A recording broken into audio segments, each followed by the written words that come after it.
In a quiet village in Uganda, there lived a woman whose life changed in a single season. The marriage she once depended on ended, the partner she leaned on walked away.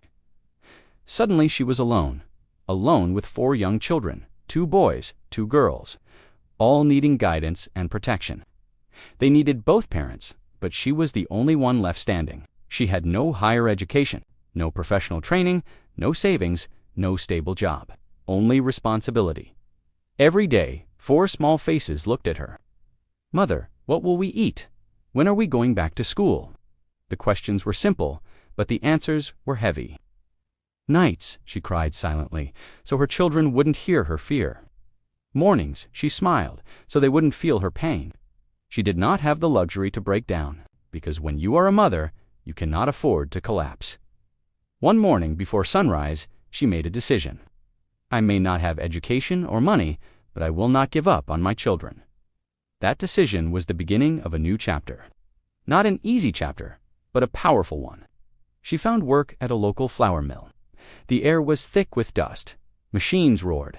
Her hands grew rough, body tired. Her pay, 500 Ugandan shillings daily. 500, barely enough food for one meal. Not enough for school, clothes, or medical care. Some people would have quit, some would have blamed life, but she stayed, because even 500 UGX was a beginning.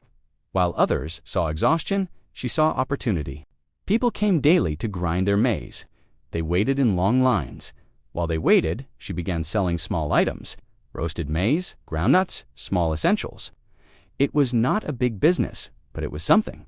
Coin by coin, day by day, she slowly increased her income. Not through luck, but through observation, through innovation, through courage. Her children watched. They watched her wake before sunrise. They watched her return home covered in flour dust. They watched her count coins carefully at night. They learned something powerful: hard work, responsibility, sacrifice. And they made a silent promise. We will not waste her pain. They studied harder. They respected education. They chose discipline over distraction. Because when a child sees sacrifice, it plants seeds of greatness. Years passed, and slowly the harvest came.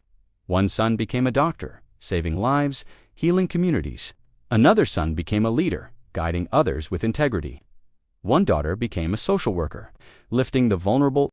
Another became a marketer, building businesses and creating impact for children. Raised by one woman on 500 UGX a day, she was once divorced, once broke, once underestimated, but she refused to give up. And because she refused to quit, her children rose, her family rose. Her story became proof that poverty is temporary. That education is powerful. That determination can rewrite destiny. And that sometimes the strongest leaders are raised by the strongest mothers. If you are struggling right now, if you feel abandoned, if your income feels too small, remember this: your 500 UGX season may be building tomorrow's greatness. Never give up. Like, comment, I will not give up. Subscribe for more inspirational stories.